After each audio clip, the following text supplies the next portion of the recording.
Local programming on KRWG Public Media made possible in part by viewers like you. Thank you. This is KRWG Public Media, TV, radio, online. News that matters. Now, across the Mesilla Valley and the borderland, the stories that shape our community. From the KRWG Broadcast Center at New Mexico State University, this is Newsmakers. Thank you for joining us on this special edition of Newsmakers. I'm Fred Martino. 2021 has been another challenging year for the country.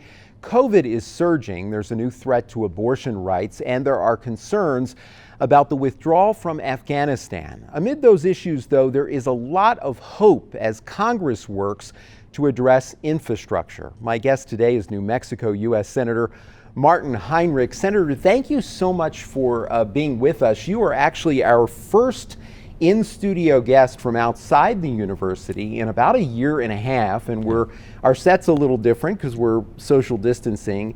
I want to start with COVID because I know you have been, as so many in Washington have, working on trying to reduce the threat of COVID, and of course a lot of success with more people getting vaccines, but not enough yet. We need even more. Absolutely. How do you assess all this?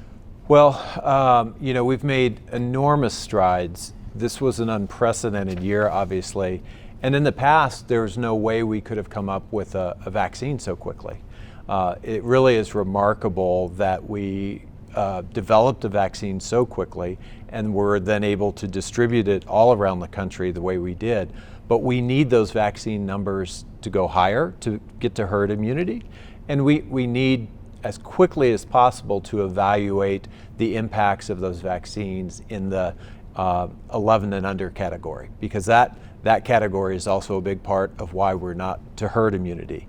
The biggest part is people who refuse to get vaccinated, but we also need to address vaccines in children as quickly as we can, because that would put us in a much stronger place with respect to the Delta variant. Okay, of course, another healthcare issue that has just come up that has created a lot of controversy in our region, and that is the threat to abortion rights in Texas. As you know, even some folks who are anti-abortion advocates are concerned about this Texas law, saying that you shouldn't have folks trying to go after their neighbor and report their neighbor for alleged infractions on this law. What do you make of this, and what should the federal government do?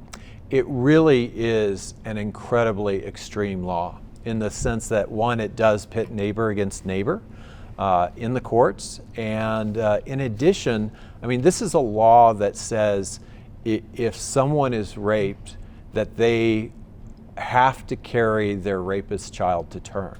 So this is just a lot further than we've ever seen any restrictions go. And then we've seen the Supreme Court effectively, on a state-by-state basis, invalidate Roe versus Wade. So it's a big turning point, and I think it points to the fact that there really does need to be federal action to guarantee a woman's right to choose. Okay. I want to also talk about an international issue. Most of our show today is about domestic issues, but the pullout from Afghanistan. What did you make of this, and what do you think can be done, if anything, immediately and then long term, to prevent Afghanistan from becoming a place where terror is going to originate, as we saw in the past? I had a really interesting conversation when I first got elected to Congress. I called up Charlie Wilson, who you might know from the movie Charlie Wilson's War, and I just had a long conversation about what is the right approach to Afghanistan. And ironically, I think he predicted a lot of what we've seen, that you can't effectively govern Afghanistan, but you can have a counterterrorism strategy that makes sense. And he predicted at the time that if we tried to do nation building in Afghanistan, that we would meet the same amount of success that the Russians had in the 80s or that the British had 100 years ago. And I give credit to the president that this is something that should have happened a decade ago. But now we also have to have the same sort of very focused counterterrorism strategy that we employ now in many ungovernable nation states in Northern Africa, in all around the world, where we do have ungoverned spaces where we have to make sure that when terrorism pops up, that we have a way to get at that and prevent it from metastasizing to the homeland. And I think that's the right strategy. Of course, along with the concern, we have to be balanced and fair here to say that there was a successful effort to get the folks who helped the United States out of Afghanistan, and we expect tens of thousands of people to become refugees and start a new life in this country.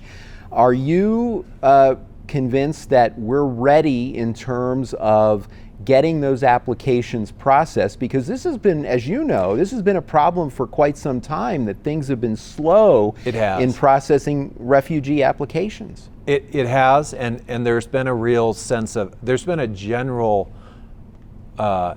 anti-immigrant and anti-refugee tone in our politics in recent years, a tone that I find very troubling, being the son of effectively a refugee from Germany in the 1930s, someone who, my father came here with his parents, fleeing the kind of politics that were taking root in Europe at the time. I think we can do better, and I do think we owe it to those Afghans who, for 2 decades, were our close personal partners in the efforts to try and stabilize that country, to give them a future here in the United States.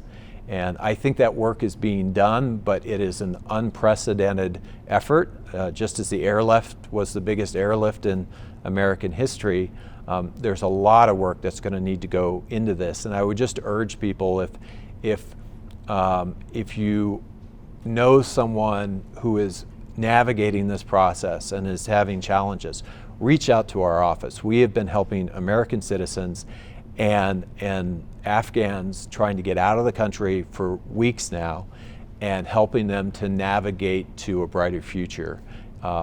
And we're happy to continue that work. Okay, thank you for that. Well, there's hope in another area, and this is something that most of our show will focus on today, and that is infrastructure. I want to start with the bipartisan bill that I know you support and its chances for moving forward.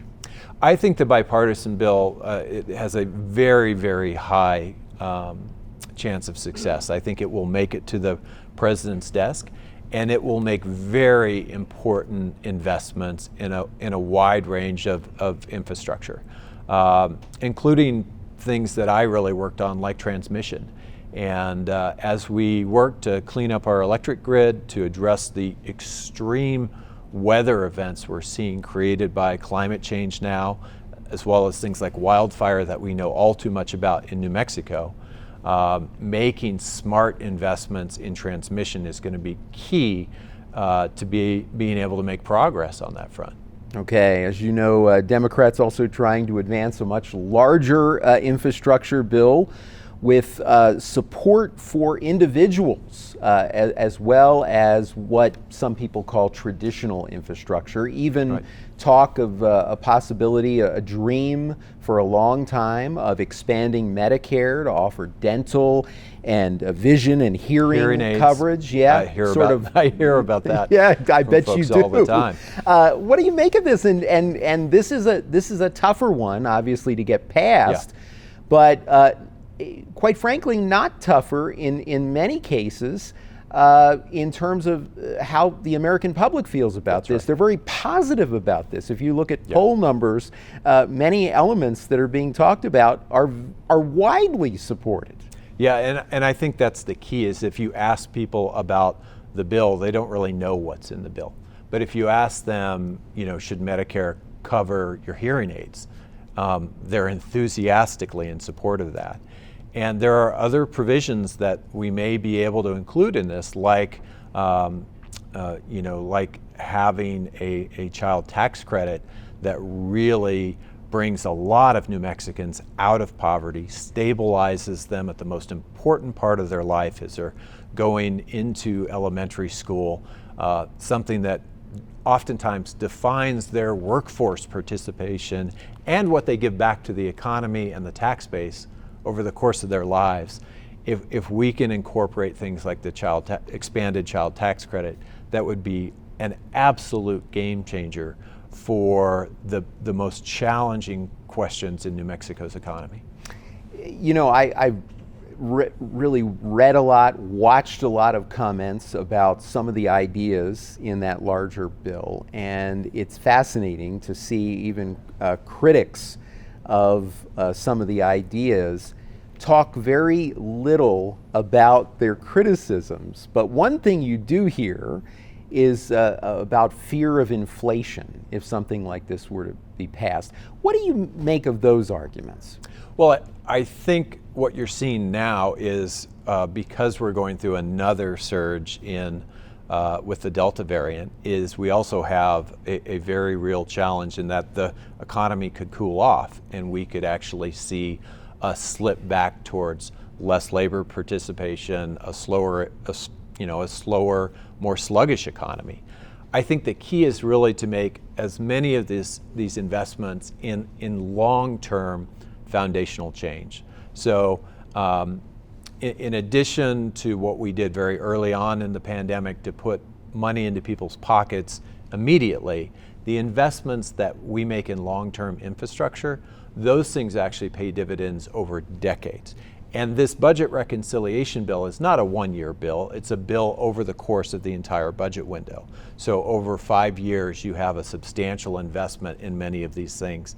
And it's spread out in a way that isn't just pouring gasoline on a fire. It's really meant to invest in the structural changes to drive long-term growth at a sustainable level. I'm glad you pointed that out. It is important to point out that these bills take place over long periods of time, and that context is really important.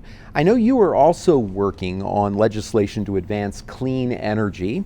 I want to start with something called the Electrifying America's Future resolution. Well, we are in the midst of navigating the biggest changes in our economy that we've probably navigated since the Industrial Revolution. Everyone recognizes today that we have to get carbon pollution out of the air. The question is how best to do that. And in New Mexico, we've been able to actually pass legislation to chart a course to completely clean up the electric grid over the course of a few decades. And what we need to do now is figure out how are we going to clean everything else up, because the electric grid is already cleaning itself up. That is very much in motion. And when you look at it on an individual home basis, you start to realize that about 42% of our entire carbon pollution footprint are devices that we buy, that we make decisions around the kitchen table to put in our homes or use as part of our families, from your car to your gas water heater, to your gas dryer, to your furnace, that burn fossil fuels in our homes and in our family settings. And if we can switch those things over to the highest efficiency electric alternatives, we can actually get all of that 42% of our carbon footprint cleaned up, and we can have much better indoor air quality, much better quality of life, and lower electric bills over the lifetime of those devices. Yeah, something to see. I can see a future living in New Mexico now for 13 years. One of the biggest surprises for me when I moved here 13 years ago is that I didn't already see more solar panels, because we've got so much sun and so much wind. And this moves me to another bill that you are sponsoring called the Zero Emission Homes Act. Tell me about that and what people might expect if this passes. What people could expect is rebates to make sure that at the point of sale, when you're deciding to put a new appliance in your home, say it's a water heater, that today we have water heaters that run off electricity, that don't actually heat the water but take heat from the air and move it into the water. They're called air source heat pumps, and they are dramatically more efficient, but they cost a few $100s more at the front end. If we can level that out for a family at the front end, they can make a decision that will not only create better air quality in their homes, lower utilities bills on a month-by-month basis, but you're preventing the lock-in of 30 years or 10 years or 15 years of gas combustion in your home. You're basically cutting off that combustion cycle right here and right now, so that we can get a handle on how much, that little tiny part of our carbon budget that we have left. And we have those solutions today. And if we have the right economic incentives, people will make the right decisions now and benefit for decades to come.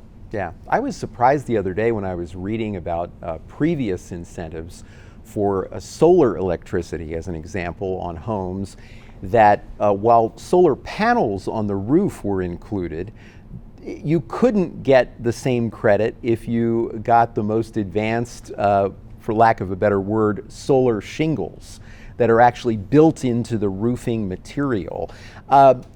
Is there hope in your mind that we can avoid those kind of what some might call ridiculous exclusions? Absolutely, and we're trying to expand those incentives to include things like storage, so that whether that storage is attached to solar or it's standalone, that's a big part of how we're going to clean up our electric grid, is to have the storage in place, both the short-term storage and the seasonal and long-term storage, to be able to meet supply and demand with a pollution-free electric grid. Okay. The bipartisan infrastructure bill that we talked about a moment ago does include some funding to advance electric vehicles. Tell us about that. Well, we all recognize, I think, at this point among policymakers that the biggest thing holding back the electrification of transportation at this point is the lack of access to charging, and how unequal the distribution of access to charging is. There are cities now where you just pull it up on your phone and you can very easily find a quick place to charge, but there are big parts of the United States where there's not a charger for many miles, especially if you get off the interstate. Deming's got a big supercharger for Teslas, but you need to be able to service all the electric vehicles, and you need to be able to get to those rural locations. The bipartisan infrastructure package makes a big investment in building out that grid to service the entire country, to make sure that rural areas have electrification as well, and to really, supercharge this effort and move towards cleaner transportation. If Congress is successful in passing the larger infrastructure bill, what are your hopes for advancing electric vehicles even further? Because as you know, some critics have said the bipartisan bill didn't go far enough. It wasn't enough, especially in terms of giving credits to people who spend more and buy an electric vehicle. Yeah. Well, I think one of the things we're looking at within the context of that reconciliation budget bill is the incentive structure for how you incentivize all of these clean technologies. Mm-hmm. And so we have an opportunity to push electrification of transportation forward, make it accessible to Americans, but we also have an opportunity to create those incentives to create more clean transmission and make sure that we can balance the grid so we don't have the kind of events that we saw in Texas over the course of the winter, where so many people lost power because they were islanded. We can fix that with transmission. There are all sorts of different pieces in this legislation that will really speed up the rate at which we're cleaning up our entire economy and making it pollution-free.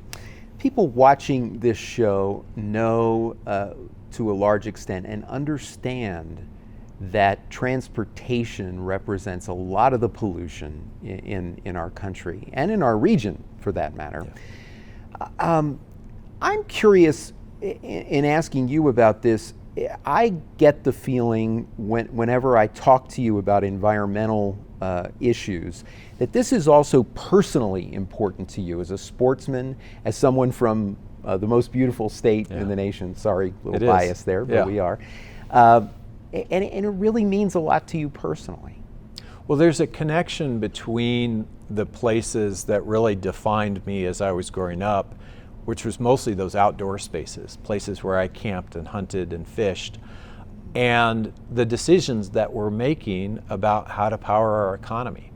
And one of the things I love about New Mexico is not just that we have these beautiful spaces like the Organ Mountains or White Sands or the Gila, but that we that we have people who care deeply about protecting those spaces. And so having the conversation about how can we imagine a better future that makes sure that we don't lose those spaces to climate change, to extreme weather, to forest fires. This is a state where people are really thinking about that, and that gives me hope. Yeah. Well, hope became reality in the time that you've been in office for this region in many ways. And you mentioned the Organ Mountains Desert Peaks National Monument, that of course achieved under the Obama administration. But another achievement, something that you worked on and you were able to achieve, was White Sands becoming a national park, a really big deal. Yeah. White Sands was envisioned as a national park by the Secretary of Interior 100 years ago. And to finally make that happen, it's just one of those iconic landscapes that, when you ask people from other places, what do you think of when you think of southern New Mexico? They'll either say Hatch Green Chili or they'll say White Sands. I mean, it really sticks out to people. And it deserves recognition as a marquee national park because it is a unique landscape in the world. And I think it's something in southern New Mexico that we're very proud to share with the rest of the country and the rest of the world. Yeah, and every day that we wake up in New Mexico and see the beautiful landscapes, we are perhaps more and more vigilant, if that's the word, about protecting our environment. For folks, though, all around the country, I think in recent weeks in particular with Hurricane Ida and how it affected the Northeast in unprecedented ways. I'm from Philadelphia and talked to my family, and the kind of damage they saw in New Jersey, Pennsylvania, New York, just something that when I was growing up, people wouldn't even think would be possible. Right. So the urgency is there for everyone, right? Yeah, for many decades, people talked about climate change as a tomorrow problem. We've exhausted that. It's a today problem, and it's urgent, and I hear it from my colleagues. In every state, they're experiencing, Alaska is experiencing forest fires in forests that historically just didn't burn. Here in New Mexico, we dodged a bullet with our fire season this year because we got a pretty good monsoon, but our reservoirs are a fraction of what they historically have been. We're all struggling with this now, and the time has run out for thinking about how we're going to fix it 20 years in the future. We need to start fixing it right now if we're going to pass on this incredible birthright of natural resources and this great, amazing American economy to our kids. And that's what they deserve. As we wrap up today, it occurs to me that there are folks in Congress, such as yourself, who talk about these issues. There are, of course, many advocacy groups, and you mentioned the future generation. Certainly young people have extreme support for environmental protection. What else do we need to get the political will, to get Congress to act? Those folks who maybe even demean protecting the environment. I struggle to even say that, but it's true. Yeah. So, well, I think unfortunately humans react to what's directly in front of them, and we see this in our politics all the time. People are good about dealing with urgent, in-their-face challenges. and only a small number of people are good about dealing with the challenges that are further out. So that has meant in our politics, while we've been talking about these issues for 20 plus years, now they're in front of us. And now we're seeing the wildfires in California, the fact that our air quality in New Mexico is suffering from the wildfires in California. Our reservoirs are empty. The hurricane that hit the Gulf Coast and the Northeast Coast. This is changing the dynamic in a way that gives us an opportunity to finally address these things, but now it is truly an urgent issue. Okay. Senator Martin Heinrich, Senator, it is always a pleasure to talk with you. The last time it was on Zoom. I'm glad today it's in person. I hope there are many more in person in the future. We look forward to it. That is our time for now. Join us this week on KRWG Radio. Every weekday, it's Morning Edition 5 to 9, Fresh Air at 11, followed by Here and Now, noon to 2, and All Things Considered 4 to 7. KRWG News is always online at krwg.org, and we'd love to hear from you. Email us with your story ideas and video submissions. The address is feedback@nmsu.edu. For all of us at KRWG News, I'm Fred Martino. Have a great week, and we'll see you next time on Newsmakers.